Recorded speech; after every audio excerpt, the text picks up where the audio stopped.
Ladies and gentlemen, welcome back to the channel, and in true international break fashion, we'll try and get ourselves through the nothingness by talking about the rumours. We've done it yesterday, we can do it today. Trust me, I can keep this going for the next fortnight. I'll talk about rumours if I need to. I'll find a way. So we've got a couple to talk about today. One of them actually touches on the stuff with Nicholas Kuhn yesterday. We have a positive update in regards to his Celtic future and apparent wantedness from down south.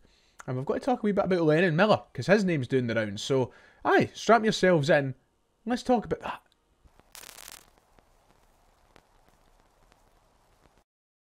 If you haven't, please make sure to hit like and subscribe. It would be much appreciated, especially during this wee barren spell where it is kind of difficult to find things to talk about. Hit the like button, it gets the videos on everyone's home pages, it attracts the viewers, it would be much appreciated. We're going to talk about a couple of wee stories today. It's a late one tonight, I'm kind of rushing to get this done. I was filming earlier today with my good friend Billy Kirkwood.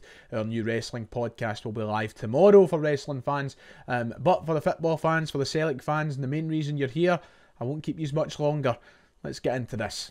Lennon Miller, his name is doing the rounds the last couple of days. There was a rumour that popped up on social media that Celtic are ready to move for Lennon Miller, that a move in January could very much be realistic, and it's one that's exciting Celtic supporters because Lennon Miller, I think, is one of those players right now that is a real standout for Celtic fans. Should we sign him? Most people will tell you yes. That's the simple answer to that question. One of the standout players in the Scottish Premiership when you strip back the top sides, Celtic, when you strip back Celtic, there's not many players in the league that you think are probably good enough to play for Celtic on a week-in, week-out basis.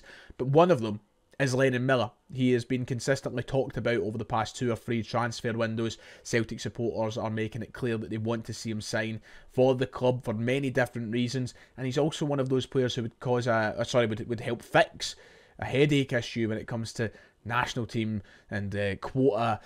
You want Scottish players on board for that Champions League registration. He is one of those guys. And if the rumours are to be believed over the past couple of days, well, Celtic could be moving as soon as January for him. Now, I just want to get one thing out of the way very quickly, and it's the source of this rumour and where it's all come from. It's come from the football gospel. Sorry, not even the football gospel, the football gospel.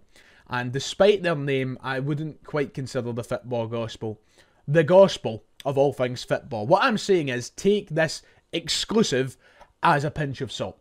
I don't think that this should necessarily be the news that we go off of to suggest that Celtic are genuinely in for Lennon Miller this January. However, in saying that, I think there's a lot from this story which will eventually show itself as somewhat true, because I think it's as plain as the nose in your face that Celtic will be in for Lennon Miller over the next couple of transfer windows. They'd be foolish not to be, just like Rangers will probably be in for him, and just like a few of the clubs from down south over the border will be in for him. He is a talented player, one of the top players in Scotland and a future star for the Scottish national team. It would be foolish of Celtic not to go for him. So, despite this exclusive being a bit far-fetched, I would say, I think there will be elements of it that we'll look back on in January and go, you know, they could have guesstimated this. And I think that's exactly what it will be. Not to take anything away from whoever wrote this dear exclusive. Anyway, this is what the football gospel was saying, that Celtic are set to blow Rangers out the water in pursuit of Motherwell star Lennon Miller.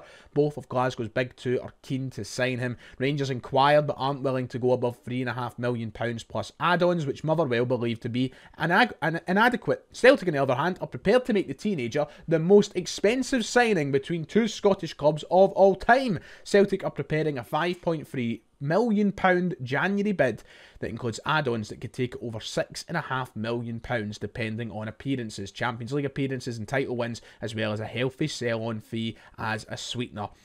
This will also see him go back to Motherwell till the end of the season on a 6-month loan deal. Celtic are keen to get it done before bigger clubs make the move. Motherwell do believe he's worth around £8 million, but the sell-on fee which Celtic could offer is enough to persuade them on the deal. So, it's a lot of money for a lad who's just turned 18, who's playing at Motherwell in the Scottish Premiership. A lot of money. But I must say, Motherwell probably deserve that money because they've got a real talent on their hands. Now, as I've already said, you've got to take an article like this with a pinch of salt. And I think that elements of this will be shown to be truthful as time goes on, as January comes round the corner. But stuff like the numbers that are being thrown around, 5.3 million here, 8 million there, I think it's all just hearsay. I think it's all just kind of guesstimating. And who knows, maybe the football gospel will be proven right on it all, but I would just hold back on presuming all of this information is correct for now. But I'm all for it. And I cannot make it clear enough on this channel right now that I think Celtic should be signing Lennon Miller, even if it is for £5.3 million. Now, I know what people will say. It's a ridiculous amount of money to pay for an 18-year-old. It's a hell of a lot of money to pay for an 18-year-old, and it would break that record that stands right now for a transfer between two Scottish clubs. I think it's Scott Brown, actually, £4.5 million, who holds the record.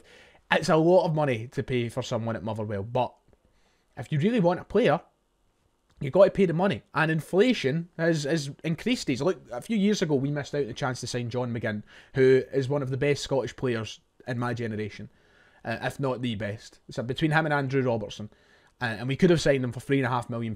We let him go. He's now a £40-50 million player at Aston Villa over the past couple of years. He's captained them to the Champions League. 5.3 million is obviously more money, but it's 5 years on, and you'd expect those prices to rise. And I think you're arguably looking at Scotland's next big superstar. I know that's a hell of a lot of expectation to put on a young lad, and it's a big statement, but I do think he's Scotland's next big superstar. I think he's got all the attributes of a top player. He's somebody I really want to see Celtic sign. And if we did pass up on it at £5.3 million, I think it's as negligent as what it was to pass up on John McGinn for £3.5 million. You have to speculate to accumulate. And these young players, these young Scottish players, I should say, who are really, really good, don't come by all that often. As I said, the last time I think that this country really developed one as good is John McGinn. And that was 5 years ago now since we had the chance to sign him. So, ever since, there's not been a Scottish player who I've really wanted to see Celtic sign. And here we are. We should not be passing up on it. And this is where the football gospel will probably be proven right with the guesstimations in terms of figures and money come January or whenever Lennon Miller does leave the club. Because today, Motherwell's chairman came out and spoke on his future. In an article, or an interview I should say, he said that he was keen to keep Lennon Miller at the club as long as possible. Also accepting that there will be a day where Lennon Miller does move on and he wants to try himself in another environment. He said that he wants to keep them as long as possible. There's no confirmed conversations as of yet, but we'll see what happens and we'll take the appropriate kind of conversations at that time. In that interview, and in that line that I've used specifically there, I think that Kirk McMillan, Motherwell chairman, has basically admitted, listen, we'll have the conversation in January if we need to. And I think they're probably expecting to have that conversation in January. And Celtic should be on it like a dug over beetroot. There is no denying it. They need to go for him and make a really genuine attempt to sign him. That brings you on to what he does when he joins the club, should we sign him. Which I know for a fact is where most people have their reservations with the potential signing of Lennon Miller. What does he do when he joins Celtic? Even if we did loan him back to Motherwell, what does he do when he's back in the summer? Because it's a hard midfield to break into when you've got Rio Hatate, Paulo Bernardo, Luke McCowan, Arnott Engels, Callum McGregor. You've got all these players. How does Lennon Miller get in there? Well, through hard work, through taking his chances and getting his minutes. Listen, people said the same about Luke McCowan potentially signing. He's come in, he's had minutes, he's performed really, really well. I'm also assuming that we'll see players move on. You know, there's a chance that Rio Hatate is playing his last season in a Celtic shirt. So Lennon Miller is going to get chances. And he might not be the required quality yet, but that's why you bring them in at a young age. And that's why you give them the odd chance here and there. And if you need to, you loan them out. Send them back to Motherwell for another year. Send them there on an 18-month loan deal. You know, there is so many different things that Celtic can do. But right now, all I'm caring about is the club trying to sign him, because that's what's best for Celtic, and that's what really Celtic fans, aka me, cares about most. So we'll wait and see what happens come January. These rumours will probably float around for the next month or so until the window opens, and then we'll go from there. Motherwell's valuation of £8 million is a lot of money, but as mentioned, Celtic will be able to negotiate, and I'm sure that Motherwell aren't in a position where they can turn up some decent deals that Celtic could probably put on the table. So we'll wait and see what happens. Yeah, I really want him to be a Celtic player. There's no denying that. I'm rooting for the club to sign him. I'm rooting for his general success because he comes across as a great professional for such a young lad. Comes across as somebody who is really, really talented and wants to make it at the top level. So, you know, it's hard to come across such talents in this country sometimes. And whatever's best for him is ultimately the approach he should take. But I believe Celtic is that. So, yeah. Go on, Celtic. Sign him up. And just to finish up today, I said there was a brief update on the Nicholas Kuhn story that emerged yesterday. Of course, we covered it in yesterday's video that Brentford and Fulham were apparently already inquiring for the services of Nicholas Kuhn and seeing what was available come January time, perhaps. Well, we've got a positive update from the Standard down south that Brentford scouts are looking at Nicholas Kuhn, but there is no January move planned.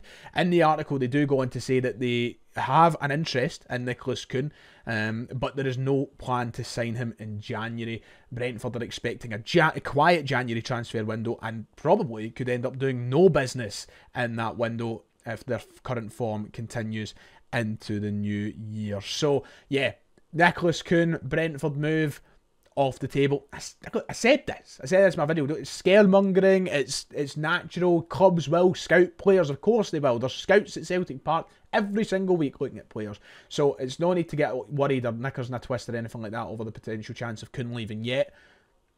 Wait till summer. Wait till summer, then worry. So that's it for today. I think we managed to get through a relatively quiet day with ease here. I've enjoyed this. So if you've enjoyed it, make sure to hit like and subscribe. It would be appreciated. We'll be back on the channel tomorrow. So until then, take care of yourself. God bless. I'll see you all next time.